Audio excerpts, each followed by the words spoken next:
If you have tractors and equipment like I do, or even a vehicle, you know how important it is to make sure everything stays greased. Well, today I'm going to talk a little bit about that and also show you how you can upgrade your grease gun to make the process even easier. Welcome back to Shane's Main Shop. First thing I'm going to talk about real quick is some different grease guns. These two are the same thing. They're hand pump grease guns. The only main difference is one has a flexible hose and one has a solid line here. This is good for things that all of your fittings are easy to get to because you can take it, hold it on with one hand and pump it. This one, you can't do that obviously because you can't hold pressure on the hose. You have to have one hand out here on the hose and then try to hold the thing and pump it. And of course, the best option is to get an air-powered one, or at least in my opinion, it's the best one I have. So this one works really good. You just hook air up right here, pull the trigger, and each time you pull that trigger, it pumps grease out and into your grease fittings. So what I'm going to do is all of these currently just have the standard push-on ends, and you just hold them in position. They'll stay a little bit, but if there's any kind of pressure, they will pop off.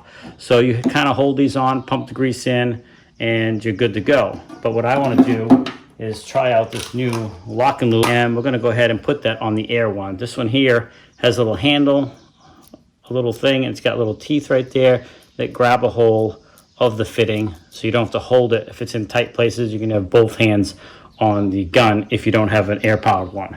So let's go ahead and get this switched over and show you how it's going to work. First thing you're going to do is just remove the current one off of your grease gun hose. And again, it doesn't matter if you're using an air-powered one or hand pump one. And then you're going to take the lock and lube one and screw it on. Usually these things are pretty universal, so you shouldn't have too much trouble. Double check yours to make sure it's going to fit all right. But yeah, you shouldn't have too much trouble. I'm probably going to have to get a different size wrench. Oh no, I guess not. Look at that. And I think I want that handle facing up, so I'm going to try to go one more time around. Okay, so I have that on there like that. Now you can take this up to the fitting, put it on, release this handle. It should hold it in place. So let's test it out. First thing you want to do is make sure your fittings are nice and clean, no debris.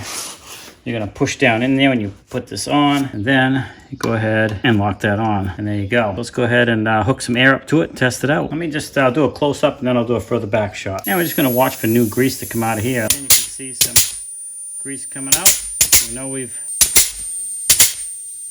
looks like some newer grease coming out now, so we'll call that good. And just go ahead and swivel that trigger and take it right off, just like that. Hopefully you can see the whole thing now. I'm going to go ahead and just wipe this one off right here. Pop it on. Don't have to hold it. Look at that. We got grease coming out. No problem at all.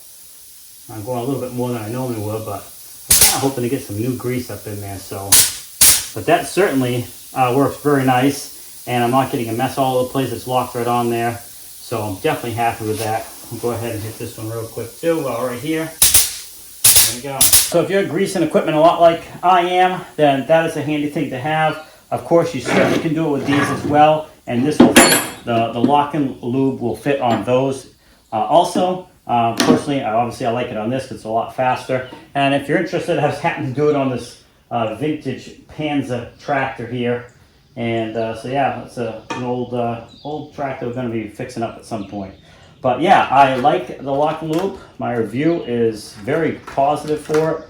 Seems to lock on pretty good. And it even comes with new coupler seals. So if you have a problem, you can replace some seals. It comes with some spare parts as well. So that's pretty good. So far, so good. It says it's rated to 10,000 PSI max. I don't know what you'd ever have it up to that kind of pressure for, at least not for anything I would do. I'll put a link for this down in the description, so if you're interested in it. I'll put a link for a grease gun down in there too, just in case you're looking for one. And also, if I can find a good air one. This one here is a Cummins. I haven't used it a lot yet, but as of right off the bat, I like it because I don't have to sit there and try to hold it. This gets a thumbs up for me so far. And make sure you take the time to grease your equipment, because if you don't, you're going to have premature failure of parts. All right, have a great day. Thanks for swinging by Shane's Main Shop, and we'll see you in the next video.